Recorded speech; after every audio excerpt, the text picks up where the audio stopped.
Welcome to basic chemistry.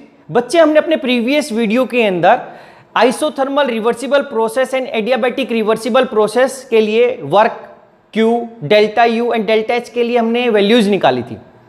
हम अपने आज के लेक्चर के अंदर एडियाबैटिक रिवर्सिबल प्रोसेस के लिए डिफरेंट रिलेशनशिप निकालेंगे, टेम्परेचर, प्रेशर एंड वॉल्यूम। तो हमारे पास एडियाबैटिक रिवर्सिबल प्रोसेस के लिए तीन रिलेशनशिप्स आते हैं। First one is P V gamma is equals to constant.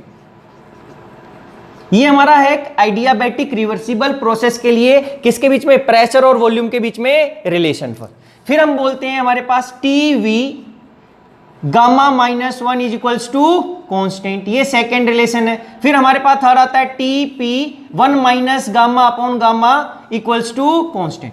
तो ये हमारे पास तीन रिलेशनशिप हमारे पास प्रेशर वॉल्यूम का, टेम्परेचर वॉल्यूम का एंड टेम्परेचर प्रेशर का in case of adiabatic reversible process. अगर हमारे पास आइसोथर्मल प्रोसेस होता तो हम बोलते हैं वहां पर P V is equals to constant. ये है हमारे पास रिलेशनशिप रिवर्सिबल आइसोथर्मल प्रोसेस। तो हमने ये याद रखना क्योंकि हमारे एग्जाम में आएगा, तो एक का यूज करके अगर हमें याद नहीं रहेगा तो हम दूसरा एक्सप्रेशन निकालने में हमें डिफिकल्टी होगी, हम नहीं निकाल पाएंगे क्योंकि हम एक का यूज दूसरे में करने वाले। तो हमारे पास जो सबसे पहले हमारे पास क्या है, एडियाबैटिक रिवर्सिबल प्रोसेस। इसके लिए सबसे पहले हम निकालते हैं relationship between temperature and volume.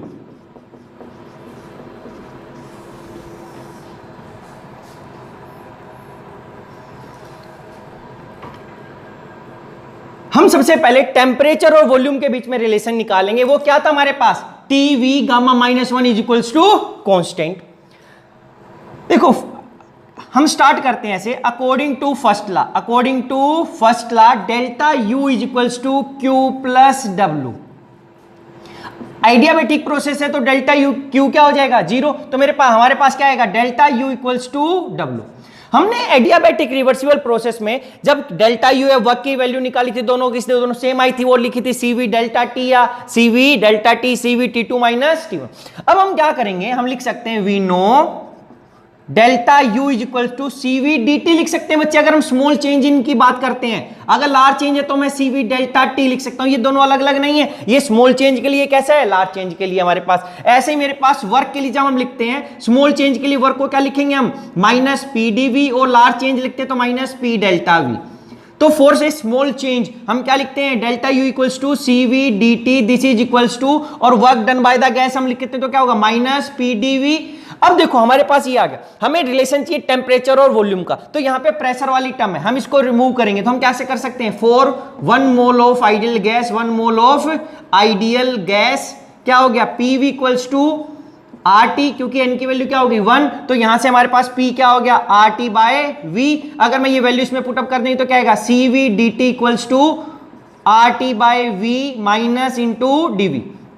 T को इस साइड लिया क्योंकि डी टी वाली टर्म यहां पे, तो क्या हो गया, C V D T by T equals to minus R D V by V. देखो बच्चे, अगर हम क्या करते हैं, हमारे पास if volume changes from V1 to V2 then temperature changes from T1 to T2। अब मैं लार्ज चेंज की बात करते हैं। ऐसा क्यों लिखा, अगर हमारे पास ये सिलेंडर था, इसके अंदर वॉल्यूम कितना था V1, ये पिस्टन था, अगर हम गैस का एक्सपेंशन करवाते हैं, यहां तक हो गया एक्सपेंशन, अगर वो यहां तक एक्सपेंशन हो गया तो टोटल वॉल्यूम क्या हो गया, V2। अगर एडियाबैटिक प्रोसेस है और इसके अंदर हमने कोई हीट इनपुट, इसमें कोई एक्सचेंज हीट नहीं हुई है, तो उस टाइम पे क्या होगा कि जैसे ही वॉल्यूम बढ़ेगा या वॉल्यूम के अंदर चेंज आएगा, हमारा टेम्परेचर चेंज होगा ही होगा। तो इसलिए हमने लिख दिया T1 से कहां हो गया, T2। अब इंटीग्रेट कर दें, CV T1 से T2 dt by T is equals to minus R V1 से V2 dV बाय V। तो यहां से क्या आएगा, CV ln T T1 upon T2 minus R ln V V1 से V2 क्या आएगा, CV natural of T2 upon T1 minus R ln V2 upon V1। बच्चे देखो माइनस साइन को हटाना चाहे तो क्या लिखेंगे, CV ln T2 upon T1 equals to R ln V1 upon V2। Minus की जगह माइनस हटाएंगे तो ये टर्म एक्सचेंज हो जाएगी। अब हमारे पास अगर इसमें भी हम देखते हैं तो क्या R टर्म आ गई, लेकिन हमें क्या चाहिए, केवल टेम्परेचर और वॉल्यूम, हमें दूसरी टर्म रिक्वायरमेंट ही नहीं है हमारे पास। तो हम क्या करेंगे, we know Cp minus Cv equals to R. हमने निकाला था कि हीट कैपेसिटी कांस्टेंट वॉल्यूम वो ग्रेटर होती है हीट कैपेसिटी कांस्टेंट वॉल्यूम से, हमारे पास प्रेशर वाली बड़ी होती है यहां से। तो क्या निकालेंगे, आर की जगह वैल्यू पुटअप करें तो क्या हो जाएगा, Cp ln T2 upon T1 equals to R की जगह हमने क्या पुटअप कर दिया, Cp minus Cv ln V1 upon V2। Divide this equation by Cp। तो क्या बन गया हमारे पास, सॉरी Cp नहीं था ये V था, तो divide this equation bye Cv। तो क्या बनेगा हमारे पास, Cv डिवाइडेड बाय Cv क्या हो गया, कैंसिल आउट, तो क्या बचेगा ln T2 upon T1 equals to Cp upon Cv minus 1 ln V1 upon V2। ये क्या हो गया, ln T2 upon T1 equals to gamma minus 1, क्योंकि हमने लिखा था Cp अपॉन Cv क्या होता है gamma, ln V1 upon V2। ये ln से आगे इसको मैं ऊपर लिख सकता हूं, तो इसी को ऐसे लिख सकते हैं ln T2 upon T1 equals to ln V1 upon V2 gamma minus 1, taking antilog on both side, taking antilog on both sides. तो क्या आ गया, T2 upon T1 this is equals to V1 upon V2 gamma minus 1। तो क्या लिख सकते थे हम, क्रॉस मल्टीप्लाई कर दे, T2 V2 gamma minus 1 equals to T1 V1 gamma minus 1, या TV gamma minus 1 is equals to constant. ये यहां पे भी हम लिख सकते हैं, ये और ये अलग अलग चीज नहीं है, तीनों एक ही चीजें हैं। हमने शॉर्ट फॉर्म में लिखा है TV gamma minus 1 is equals to constant. बच्चे जो हमारे पास सेकेंड रिलेशन आता है वो आता है टेम्परेचर एंड प्रेशर। देखो टेम्परेचर और प्रेशर का हमारे पास रिलेशन आना चाहिए Tp1 minus gamma upon gamma is equals to constant. हमने ये निकालना है, और इसको निकालने के लिए हम जो हमने अपनी रिलेशन निकाला था अभी टीवी, उसका हम यूज करेंगे। देखो क्या कैसे स्टार्ट करते हैं, हमें निकालते हैं we know TV gamma minus 1 is equals to constant, ये भी हमने निकाला था।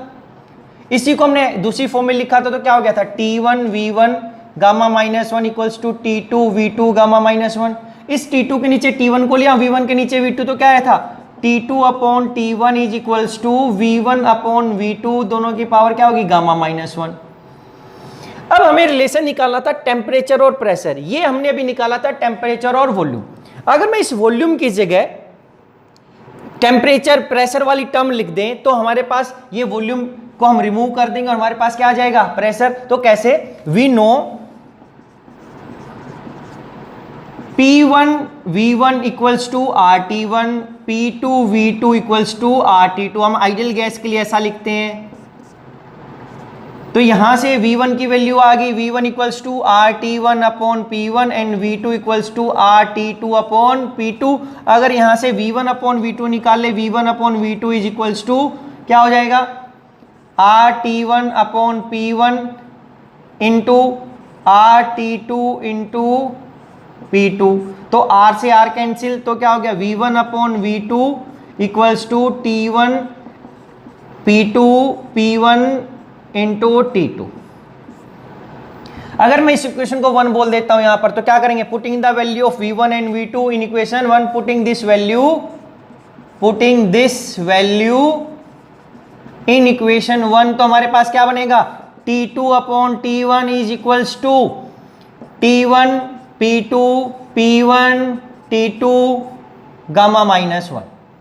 अब यहां पे भी देखो टेम्परेचर की टर्म है, यहां पे भी टेम्परेचर हम अलग अलग लिखें तो क्या आएगा T2 upon T1 equals to T1 upon T2 gamma minus 1, P2 upon P1 gamma minus 1। अगर हम क्रॉस मल्टीप्लाई कर दे तो क्या आ जाए T2 अपॉन T1, यहां पर आ जाएगा T2 upon T1 gamma minus 1 is equals to P2 upon P1 gamma minus 1। ये गामा माइनस 1 ही था। तो अब ये क्रॉस मल्टीप्लाई किया तो क्या हुआ, T2 ऊपर चला गया बच्चे और T1 नीचे, ये पावर तो वैसे की वैसी रहेगी। तो अभी इसको एक्सपेंड कैसे कर सकते हैं हम लोग, हम ऐसा करेंगे T2 अपॉन T1, एक बार गामा T2 अपॉन T1 की पावर गामा, एक बार T2 अपॉन T1 की पावर कैसी, -1। अगर -1 है तो मैं इसको क्या लिख सकता हूं, T1 अपॉन T2। ये क्यों लिखा, क्योंकि हमारे पास था ये गामा -1, तो ये T2 अपॉन T1 की पावर -1 को हम क्या करें, चेंज करें तो ऊपर लिया इसको नीचे, तो ये माइनस साइन चेंज हट जाएगा, तो हमने इसलिए इसको ये लिखा है। इक्वल्स टू क्या आ जाएगा, P2 अपॉन P1 गामा -1, तो T1 से T2 तो क्या आएगा, T2 upon T1 gamma equals to P2 upon P1 gamma -1। अगर मैं इसको P1 अपॉन P2 करूं तो इसको मैं चेंज कर देता हूं, क्या होगा, T2 upon T1 gamma is equal to, हमें अभी देखा था साइन चेंज हो जाते हैं, तो P1 upon P2 1 minus gamma. हमने क्यों किया, क्योंकि यहाँ पे T1 टर्म है, तो मेरे को यहाँ पे प्रेशर वाली P1 चाहिए था ताकि मैं क्रॉस मल्टीप्लाई कर सकूं, T1 P1 T2 P2। अब यहाँ पे एक पावर गामा, यहाँ पे 1 माइनस गामा। अगर मैं यहाँ पे लिख दूं taking gammath root on both side, on both side, अगर दोनों साइड हम कर दे तो क्या हो जाएगा, गामा की पावर से डिवाइड करें तो क्या आएगा, T2 upon T1 is equals to P1 upon P2 1 minus gamma upon gamma. अब क्या हो गया, क्रॉस मल्टीप्लाई कर दे तो T2 into P2 1 minus gamma upon gamma equals to T1 P1 1 minus gamma upon gamma, या लिख सकते हैं TP1 minus gamma upon gamma is equals to constant. तो ये हमारे पास बच्चे सेकंड रिलेशन था जो हम ये निकालना चाहते थे, TP1 minus gamma upon gamma is equals to constant. बच्चे इसके बाद हमारे पास थर्ड रिलेशनशिप आता है बिटवीन प्रेशर एंड वॉल्यूम। देखो इसको निकालने के लिए अभी जो हमने दो रिलेशन निकाले उनका हम यूज करेंगे, तो हम क्या करेंगे, वी नो क्या TV gamma -1 is equals to constant, या इसी को हम क्या लिख सकते थे, T2 upon T1 equals to V1 upon V2 gamma -1, इसको इक्वेशन क्या बोल दिया 1, and TP1 minus gamma upon gamma is equals to constant. ये हमने सेकंड निकाला था, इसका भी यूज करेंगे, और इसको दूसरी फॉर्म में लिखा था तो T2 upon T1 equals to P1 upon P2 1 minus gamma upon gamma equals to constant ही था, तो ये इक्वल था, तो इसको हमने बोल दिया इक्वेशन 2। देखो दोनों में T2 अपॉन T1 हमारे पास लेफ्ट हैंड साइड हमारे पास, तो इसका मतलब राइट हैंड साइड दोनों इक्वल हो जाएंगी। Therefore from equation 1 and 2, from equation 1 and 2 हम क्या कर सकते हैं, दोनों के इक्वल पुट अप कर सकते हैं, तो यहां से क्या आएगा, P1 upon P2 1 minus gamma upon gamma, ये गामा कंप्लीट के नीचे था बच्चे, केवल गामा के नीचे नहीं है, ये कंप्लीट है इसके नीचे, इसलिए ऐसा सिंबल लगा रखा है, 1 minus gamma upon gamma equals to V1 upon V2 gamma -1। देखो अब क्या हुआ, यहां पे P2 टर्म है तो मेरे को ऊपर V2 चाहिए ताकि PV को मल्टीप्लाई कर सकूं, तो यहां से क्या करेंगे, P1 upon P2 1 minus gamma upon gamma ऐसा लिख देते हैं, इक्वल्स टू क्या हो गया, V2 अपॉन V1 चेंज कर दिया हम लोगों ने, तो ये 1 माइनस गामा, हमें हमारा साइन चेंज हो जाता है। अब यहां से क्या कर दे, दोनों तरफ 1 माइनस गामा है, तो हम क्या कर देंगे, taking 1 minus gamma root on both side. अगर हम इसका रूट ले लें इतनी पावर का, जो हमारी ये पावर, तो क्या आएगा, P1 अपॉन P2 की power 1 upon gamma equals to V2 upon V1।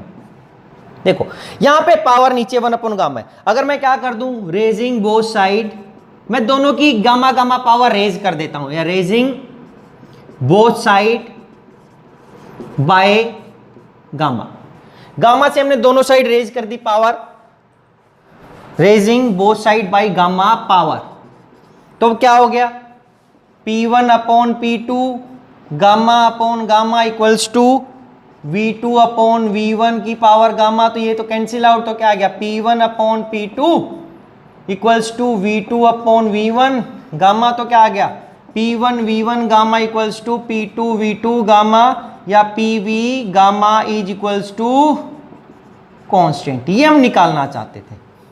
तो ये हमारे पास थर्ड रिलेशन था, PV gamma equals to constant. तो बच्चों हमने सबसे पहले लिखा था कि TV gamma -1 equals to constant, ये हमें निकालना आना चाहिए, अगर ये आ गया तो हम निकाल देंगे। अगर हमारे पास दूसरे रिलेशन आ गए तो इसका यूज करके हम लोगों ने निकाला था TP1 minus gamma upon gamma equals to constant. अगर ये रिलेशन निकालने को आता है तो हम डायरेक्ट इसका यूज करेंगे, तो इसलिए एक्सप्रेशन याद होना जरूरी था। अगर हमारे पास एग्जाम में आ जाता है prove PV gamma equals to constant, तो हमने क्या करना है, यहां से स्टार्ट नहीं करी थी जो इसकी स्टार्टिंग की थी फिर इसको निकालेंगे, नहीं, हम दोनों डायरेक्ट इसके रिजल्ट्स को यूज करके इसको निकाला, इसलिए तीनों की तीनों हमें याद रखना क्या है, जरूरी है। तो ये तीन रिलेशन थे हमारे पास एडियाबैटिक रिवर्सिबल प्रोसेस के अंदर। लेकिन आइसोथर्मल रिवर्सिबल प्रोसेस में हमारे पास एक ही रिलेशन होता है, PV इक्वल्स टू कांस्टेंट, ये हम बोलते हैं।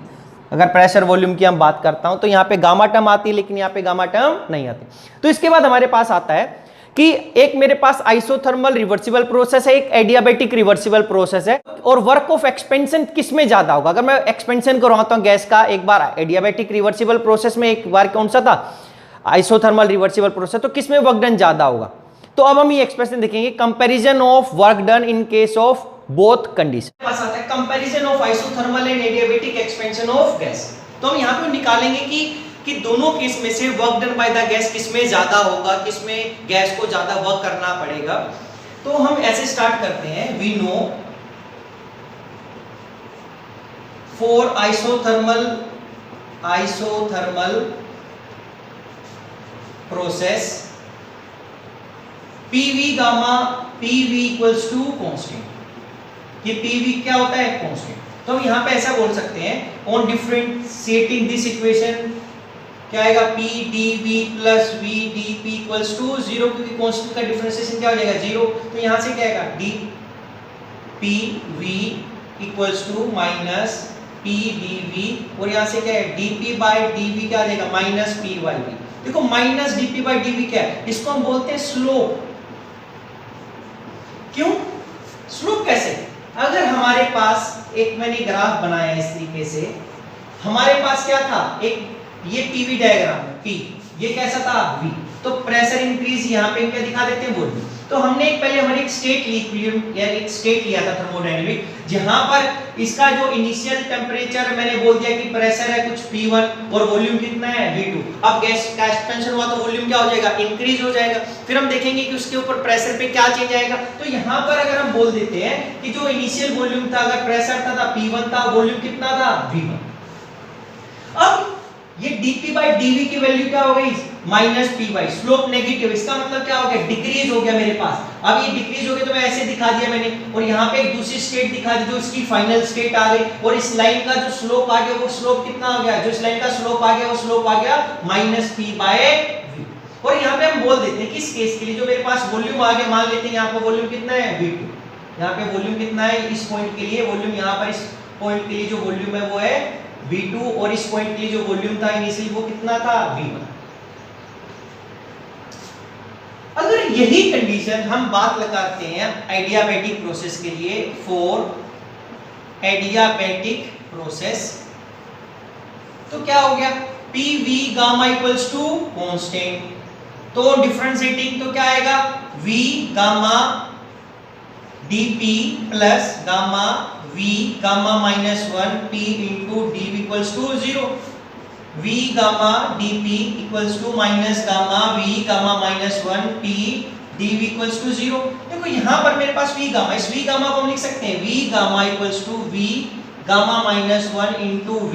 क्यों, क्योंकि माइनस 1 है कि इसका V की पावर गामा, माइनस 1 का मतलब divided by V into V, V से V कैंसिल तो V की पावर गामा। तो यहाँ पे अगर इसकी वैल्यू पुट अप करेंगे तो क्या आएगा, V gamma minus 1 into V dP minus gamma V gamma minus 1 P into dV, sorry equals to 0 नहीं था ये, तो यहाँ से ये कैंसिल आउट, तो क्या आएगा V dP equals to minus gamma P dV। तो यहाँ से क्या आ गया, dP by dV equals to minus gamma P by V। देखो ये क्या हो गया, स्लोप, ये स्लोप आ गया मेरे पास किसके लिए, एडियाबैटिक प्रोसेस के लिए। अगर यहां से हम दोनों स्लोप को डिवाइड कर देता हूं, क्या, for isothermal process, for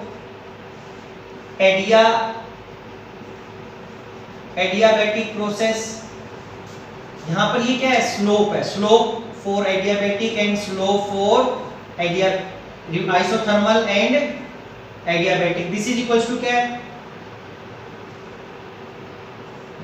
minus P by gamma, sorry P by V divided by minus gamma P by V. तो क्या हो गया, स्लोप ऑफ, ये तो कैंसिल आउट हो गया, ये v की पावर माइनस है, ये क्या आ गया, slope of isothermal divided by slope of adiabatic is equals to minus से माइनस पी वाई से पी वी कैंसिल हो गया, तो क्या हो गया 1 अपॉन गामा, या लिख सकते हैं स्लोप ऑफ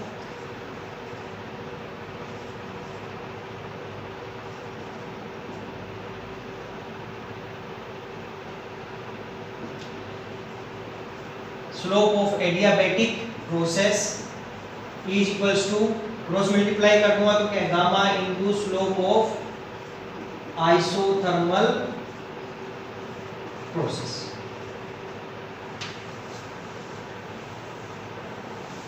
क्या मीनिंग है बच्चे कि हमारे पास dp बाई dv, क्यों, क्योंकि जो हम ये dp बाई dv का किसको स्लोप बोलते हैं, इसका मतलब आ गया कि जो स्टीपर है मेरे पास, जो ये जो कर्व आएगी स्लोप ऑफ, ये इसका मतलब हो गया कि जो curve of, it means that is the curve of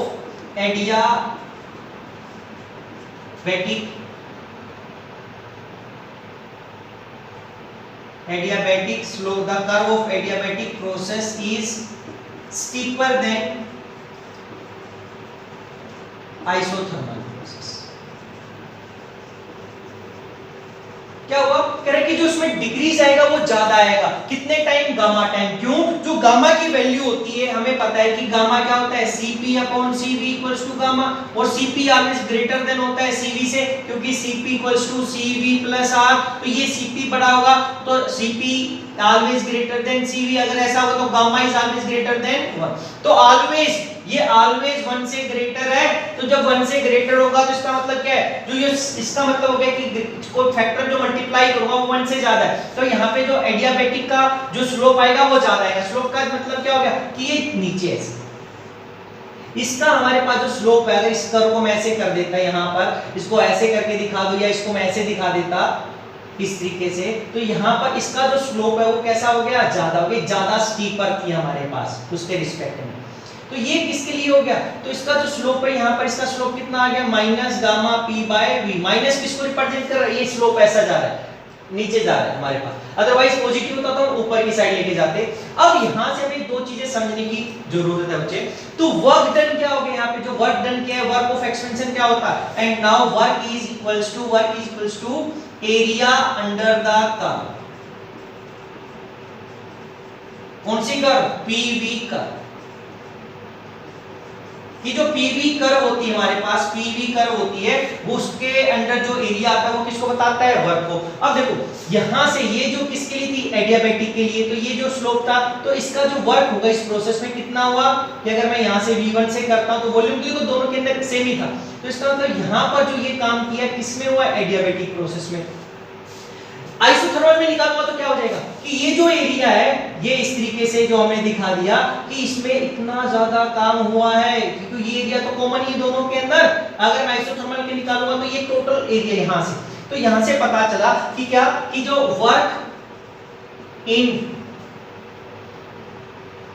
isothermal process is greater than adiabatic process for same increase in volume, बच्चे यहां से दो चीजें समझने की जरूरत है हम लोगों को, ये एक इंपॉर्टेंट पॉइंट है। कैसे, अगर हम सेम इंक्रीज इन वॉल्यूम का क्या मतलब है कि हमारा इनिशियल प्रेशर P1 था, वॉल्यूम V1 था, हम लोगों ने जो गैस का एक्सपेंशन करवाया, हम यहाँ पे राइट कर सकते हैं, इसको समझने की कोशिश करते हैं। ये क्या लिखा हम लोगों ने कि हमारे पास ये था, इनिशियल वॉल्यूम कितना था, V1 था, इनिशियल प्रेशर कितना था, P1 था। अगर हम इस गैस का एक्सपेंशन करवाते हैं, इतना करवाया दोनों प्रोसेस के अंदर, तो ये हमारे पास क्या हो गया कि जो टोटल वॉल्यूम हो गया क्या हो गया, V2।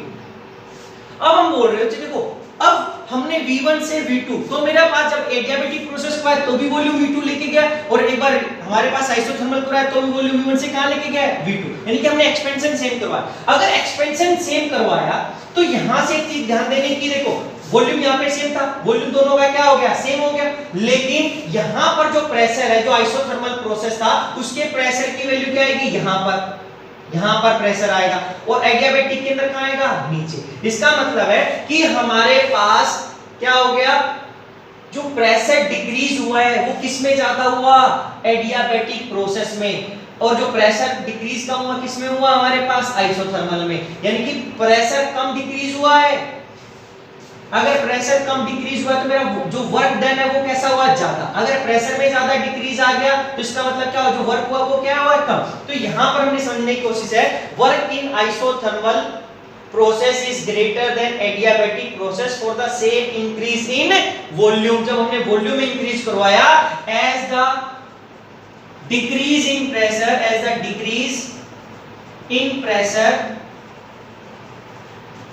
is less in isothermal process, decrease in isothermal process. तो समझने की कोशिश करते हैं, V1 से V2 लेके जाऊंगा तो मेरा प्रेशर में कोई डिक्रीज आएगा, तो हम बोला कि अगर वो आइसोथर्मल है तो यहां पर P2 तो आएगा, यानी कि P2 बनेगा प्रेशर, और अगर ये सेम एडियाबैटिक प्रोसेस होता तो भी मेरा कुछ प्रेशर आता, उसका प्रेशर मैंने क्या बोल दिया P2, ये P2 आइसोथर्मल बोल सकता हूं, या P2 क्या हो गया एडियाबैटिक। तो always P1 is greater than P2 तो आएगा, चाहे वो आइसोथर्मल है, या P1 is greater than P2 adiabatic आएगा। लेकिन बच्चे जो प्रेशर होगा आइसोथर्मल में वो ऊपर आता है फाइनल, और ये लोअर नीचे, लेकिन इसके अंदर जो P2 आइसोथर्मल है वो ऑलवेज कैसा होगा, ज्यादा होगा। तो जब P2 हमारा क्या होगा, आइसोथर्मल का ज्यादा होगा, किससे, P2 एडियाबैटिक से, तो प्रेशर उसमें ज्यादा होगा। अगर ये हम दूसरी वे से समझने की कोशिश करते हैं, लिखते, तो हम ऐसा देख सकते थे क्या, कि हमें पता है कि वर्क क्या होता है, minus P external into dV। Volume तो क्या हो गया मेरा सेमी इंक्रीज हुआ, change in volume. P external क्या है, क्यों, अगर P2 हमारे पास ज्यादा था तो उसके ऊपर जो प्रेशर लगेगा एक्सटर्नल वो भी तो ज्यादा रहेगा ना, तभी तो इक्विलिब्रियम स्टेट में रहेगा ये। अगर ये P2 एडियाबैटिक कम है तो ऊपर जो एक्सटर्नल प्रेशर लगेगा वो भी कम रहेगा, तो जो P एक्सटर्नल है ये आइसोथर्मल में क्या रहेगा, ज्यादा रहेगा। अगर ये ज्यादा रहेगा तो मेरे पास जो वर्क निकलेगा आइसोथर्मल में क्या निकलेगा, ज्यादा रहेगा। लेकिन इसी को मैं दूसरा लिख सकता था, अगर हम बोलते कि हम ऑलवेज क्या करवाएं कि वॉल्यूम प्रेशर को सेम रखें, कि हमने एक्सपेंशन तो करवाया लेकिन एक्सपेंशन ऐसा करवाया कि दोनों के अंदर जो प्रेशर वो क्या रहे सेम। तो हम ऐसा कर सकते थे, देखो अगर प्रेशर था हमारे पास यहाँ पे P1 था, तो हमने इसको, ये हमारे पास हो गया किसका, आइसोथर्मल के लिए। दूसरा हमारे पास क्या हो गया, एडियाबैटिक, तो एडियाबैटिक का लिए, तो हम दोनों के केस में प्रेशर सेम रखना चाहते हैं, यानी कि P2 आइसोथर्मल और दोनों का क्या रखना चाहते हैं सेम। लेकिन जब ऐसा करेंगे तो जो वॉल्यूम आएगा वो सेम नहीं आएगा। तो ये जो है वॉल्यूम लिख दिया मैंने V2 किसका, एडियाबैटिक का, और यहां पे इसको मैंने वॉल्यूम लिख दिया, ये क्या हो गया V2 आइसोथर्मल का। तो ये तो क्या था P1 V1, तो यहाँ पे टेम्परेचर कैसे था P1। तो फिर हमें समझने की कोशिश करनी पड़ेगी बच्चे, क्या कि यहाँ पर जो एरिया आएगा वो तो केवल इतना ही आएगा, इसके अंदर ये एरिया आ गया, लेकिन आइसोथर्मल में मेरे पास ये एरिया और ये एरिया क्या हो गया, इंक्रीज हो गया, ये एरिया क्या हो गया, इंक्रीज। तो अगर हमने क्या किया कि अब हमने जो एक्सपेंशन करवाया है वो P1 V1 से क्या करवाया, हमने एक्सपेंड करवाया, लेकिन हमने जो एक्सपेंशन करवा दिया उसके बाद हम बोल रहे हैं कि जो फाइनल प्रेशर है P2 वो दोनों में सेम है। लेकिन हम ये नहीं करवाया कि हम एक्सपेंशन किसमें ज्यादा होगा, कि ये P2 बन गया एक का, तो दूसरा क्या है, अगर एडियाबैटिक में होता तो P2 के बाद ये जो वॉल्यूम है ये वॉल्यूम इतना इंक्रीज होगा, कम इंक्रीज होगा, ज्यादा होगा, कि फाइनल वॉल्यूम तो चेंज हो सकता है, क्योंकि मेरा वॉल्यूम क्या हो गया, चेंज हो गया। तो बोल रहे कि अगर आइसोथर्मल है और हमने एक्सपेंशन करवाया, एक्सपेंशन करवा के मेरा फाइनल प्रेशर दोनों में सेम है, अगर फाइनल प्रेशर सेम है तो जो एडियाबैटिक होगा उसके अंदर जो वॉल्यूम का एक्सपेंशन है वो कम है, तो एडियाबैटिक के अंदर वॉल्यूम का एक्सपेंशन कम है। ये P2 एडियाबैटिक, ये P2 आइसोथर्मल, दोनों क्या है, सेम है, प्रेशर सेम है, लेकिन यहाँ पर V2 आइसोथर्मल और यहाँ पर V2 एडियाबैटिक, लेकिन वॉल्यूम P2 में कैसा है, ज्यादा। अगर ये ज्यादा तो P into dV, तो चेंज इन वॉल्यूम ज्यादा है, तो मेरा वर्क डन किसमें, आइसोथर्मल में क्या आ जाएगा, ज्यादा। तो हम ये लिखते हैं कि if there is similar decrease in value of P, अगर P के अंदर स्मॉल डिक्रीज होता है या इक्वल डिक्रीज होता है, then the volume increase will be greater in case of isothermal process than in adiabatic process, and hence the work done in case of isothermal process is always greater than adiabatic process. तो हम इस वे से लिख सकते हैं, या हम ये लिख सकते हैं कि for the same increase in volume, जो प्रेशर डिक्रीज होगा वो किस में डिक्रीज ज्यादा होगा, मेरे पास एडियाबैटिक में ज्यादा डिक्रीज होगा, इसलिए उसमें वर्क डन कम होगा। अगर दूसरी अगर आपको वॉल्यूम की टर्म में लिखना पड़ता तो आप लिखते हैं कि हमारे पास for the same decrease in value of pressure, for the same decrease in value of pressure, the volume expansion is greater in isothermal process, therefore work of expansion is greater in isothermal process। बच्चे ये दो point है हमारे पास, finally निकालते हैं। Diagram तुम तो ऐसे ही बनाते हैं, तो हम दिखा सकते हैं कि वॉल्यूम सेम रखेंगे तो एक में प्रेशर का डिफरेंस आ जाएगा, अगर मैं प्रेशर फाइनल प्रेशर सेम रखता हूं तो किसमें डिफरेंस आ जाएगा, वॉल्यूम के अंदर आ जाएगा। तो हमारे पास यहां से पता चला कि जो आइसोथर्मल प्रोसेस में वर्क करेंगे वो ऑलवेज क्या रहेगा, ग्रेटर रहेगा।